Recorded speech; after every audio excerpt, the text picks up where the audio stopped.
Chapter 3, The Dervish Empire.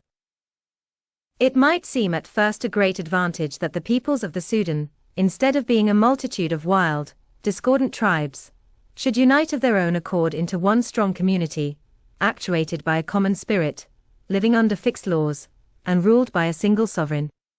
But there is one form of centralized government, which is almost entirely unprogressive, and beyond all other forms costly and tyrannical: the rule of an army. Such a combination depends, not on the good faith and goodwill of its constituents, but on their discipline and almost mechanical obedience. Mutual fear, not mutual trust, promotes the cooperation of its individual members. History records many such dominations, ancient and modern, civilized or barbaric, and though education and culture may modify, they cannot change their predominant characteristics: a continual subordination of justice to expediency, an indifference to suffering, a disdain of ethical principles, a laxity of morals, and a complete ignorance of economics.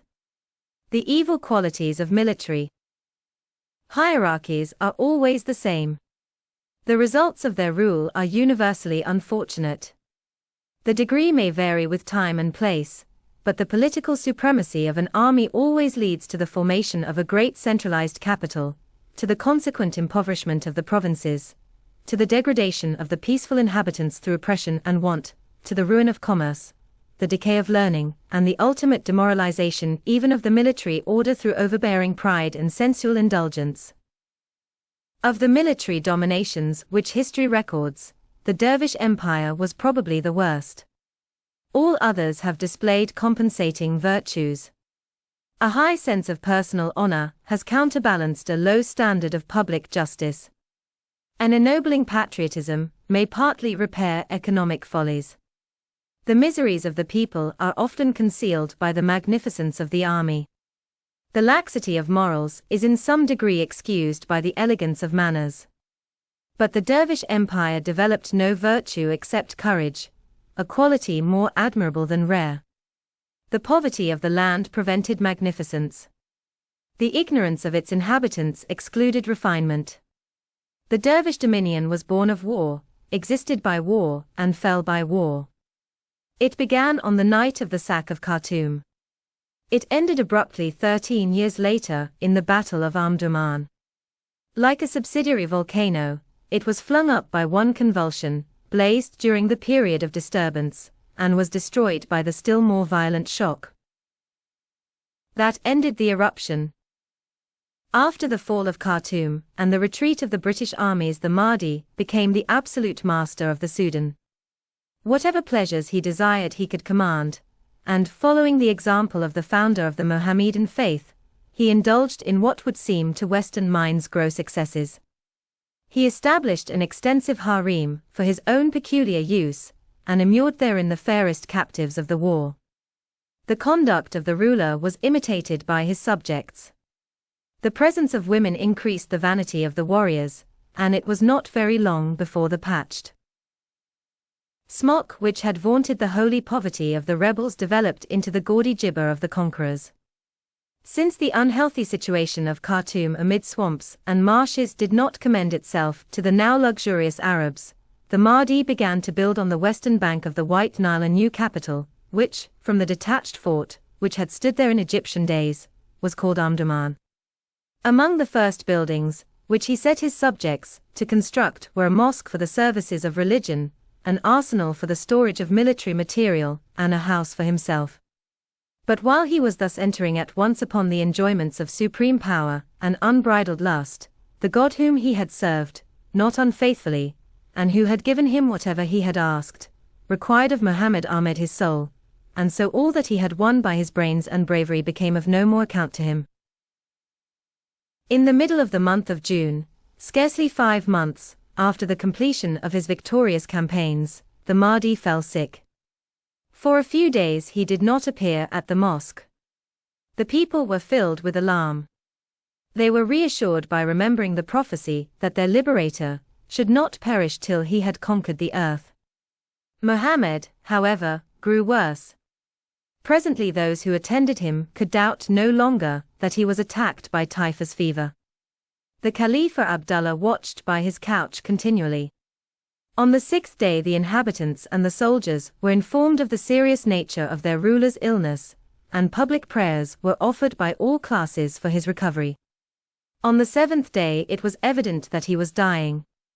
All those who had shared his fortunes, the caliphs he had appointed, the chief priests of the religion he had reformed, the leaders of the armies who had followed him to victory, and his own family whom he had hallowed, crowded the small room. For some hours he lay unconscious or in delirium, but as the end approached he rallied a little, and, collecting his faculties by a great effort, declared his faithful follower and friend the Khalifa Abdullah his successor, and adjured the rest to show him honor. He is of me, and I am of him, as you have obeyed me, so you should deal with him. May God have mercy upon me. Slatin, fire and sword. Then he immediately expired. Grief and dismay filled the city. In spite of the emphatic prohibition by law of all loud lamentations, the sound of weeping and wailing arose from almost every house. The whole people, deprived at once of their acknowledged sovereign and spiritual guide, were shocked and affrighted. Only the Mahdi's wives, if we may credit Slatin, rejoiced secretly in their hearts at the death of their husband and master, and, since they were henceforth to be doomed to an enforced and inviolable chastity, the cause of their satisfaction is as obscure as its manifestation was unnatural. The body of the Mahdi, wrapped in linen, was reverently interred in a deep grave dug in the floor of the room in which he had died, nor was it disturbed until after the capture of Omdurman by the British forces in 1898, when by the orders of Sir H. Kitchener the sepulchre was opened and the corpse exhumed. The Khalifa Abdullah had been declared by the Mahdi's latest breath his successor. He determined to have the choice ratified once for all by the popular vote. Hurrying to the pulpit in the courtyard of the mosque, he addressed the assembled multitude in a voice which trembled with intense excitement and emotion. His oratory, his reputation as a warrior, and the Mahdi's expressed desire aroused the enthusiasm of his hearers, and the oath of allegiance was at once sworn by thousands. The ceremony continued long after it was dark. With an amazing endurance he harangued till past midnight, and when the exhausted Slatin, who had attended him throughout the crisis, lay down upon the ground to sleep, he knew that his master's succession was assured, for, says he, I heard the passers-by loud in their praises of the late Mahdi, and assuring each other of their firm resolve to support his successor. The sovereignty that Abdullah had obtained must be held, as it had been won, by the sword. The passionate agitation which the Mahdi had excited survived him. The whole of the Sudan was in a ferment. The success which had crowned rebellion encouraged rebels. All the turbulent and fanatical elements were aroused. As the various provinces had been cleared of the Egyptians, the new executive had appointed military governors by whom the country was ruled and taxed, subject to the pleasure of Muhammad Ahmed. His death was the signal for a long series of revolts of all kinds, military, political, and religious. Garrisons mutinied, emirs plotted, prophets preached. Nor was the land torn only by internal struggles. Its frontiers were threatened. On the east the tremendous power of Abyssinia loomed terrible and menacing. There was war in the north with Egypt and around Suakin with England. The Italians must be confronted from the direction of Masoa. Far to the south, Emin Pasha still maintained a troublesome resistance. Yet the Khalifa triumphed over nearly all his enemies, and the greatest spectacle which the Sudan presented from 1885 to 1898 was of this strong, capable ruler bearing up against all reverses, meeting each danger, overcoming each difficulty, and offering a firm front to every foe. It is unlikely that any complete history of these events will ever be written in a form and style which will interest a later generation. The complications of extraordinary names and the imperfection of the records might alone deter the chronicler. The universal squalor of the scenes and the ignorance of the actors add discouragements. Nor, upon the other hand, are there great incentives. The tale is one of war of the cruelest, bloodiest, and most confused type. One savage army slaughters another. One fierce general cuts his rival's throat. The same features are repeated with wearying monotony. When one battle is understood, all may be imagined. Above the tumult the figure of the Khalifa rises stern and solitary, the only object which may attract the interest of a happier world. Yet even the Khalifa's methods were oppressively monotonous.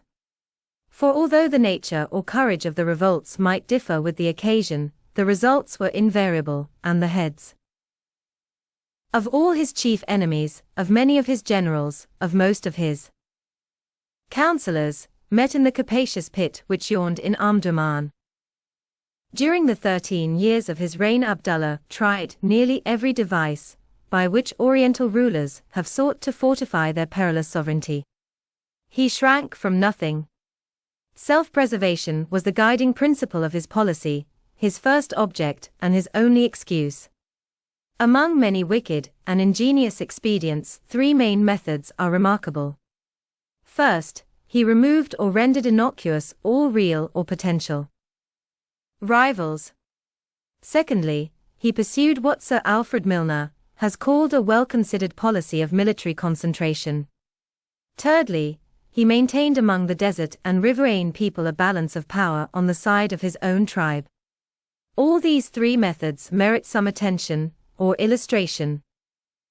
The general massacre of all possible claimants usually follows the accession of a usurper to an Oriental throne. The Khalifa was able to avoid this extreme measure. Nevertheless, he took precautions. Availing himself of the grief and terror that had followed Muhammad Ahmed's death, he had extorted the oath of allegiance from the 2 other Khalifas and from the Ashraf, or relations of the Prophet. The Mahdi had superseded the original Muhammad as the Prophet. His relations consequently became Ashraf. But these complaisant men soon repented of their submission. Each Khalifa boasted his independence. Each marched attended by a numerous retinue. Each asserted his right to beat his own great copper drum. Both the unsuccessful Khalifas combined against Abdullah. But while they had been busy with the beating of war drums and the preparation of pageants, that sagacious ruler had secured the loyalty of the Baggara tribe, to a section of which he belonged, and of a considerable force of black riflemen. At length matters reached climax. Both parties prepared for war. Abdullah drew up his array without the city, and challenged his rivals to the utmost proof. The combined forces of the ousted Khalifas were the more numerous. But the fierce Baggara waved their swords, and the Sudanese riflemen were famous for their valor. For some hours a bloody struggle appeared imminent. Then the confederacy broke up. The Khalifa Ali Wad Helu, a prudent man, talked of compromise and amity. The Caliph Sherif, thus seriously weakened, hastened to make peace while time remained. Eventually both bowed to the superior force of the ruler, and the superior courage of his followers. Once they had submitted, their power was gone.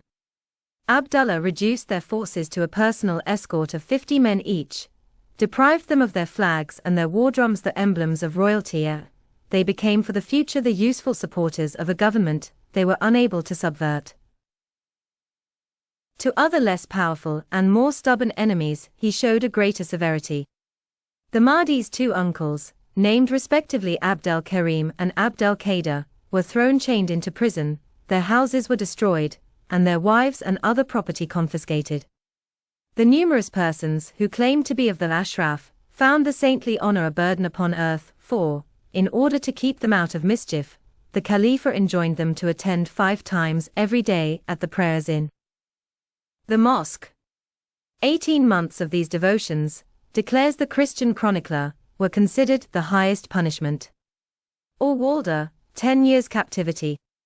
Still more barbarous was the treatment meted out to the unfortunate emir, who had charge of the treasury. Ahmed Wad Suleiman had been accustomed under the Mahdi's mild rule to keep no public accounts, and consequently he had amassed a large fortune. He was actively hostile to Abdullah, and proclaimed his sympathy with the Ashraf. Whereupon the Khalifa invited him to give an account of his stewardship. This he was, of course, unable to do. He was then dismissed from his appointment. His private property was taken to fill the deficiencies of the state, and the brutal population of Omdurman applauded his punishment as an act of justice. Slatin, fire and sword. Although the Khalifa might establish his authority by such atrocities, its maintenance depended on the military policy which he consistently pursued. The terrible power of a standing army may usually be exerted by whoever can control its leaders, as a mighty engine is set in motion by the turning of a handle. Yet to turn the handle some muscular force is necessary. Abdullah knew that to rule the Sudan he must have a great army. To make the great army obedient, he must have another separate force, for the influences which keep European armies in subjection were not present among the dervishes. For some years, indeed, he was compelled to leave much to chance, or the loyalty of his officers. But latterly, when he had perfected his organization, he became quite independent and had no need to trust anyone. By degrees and with astonishing ability, he carried out his schemes.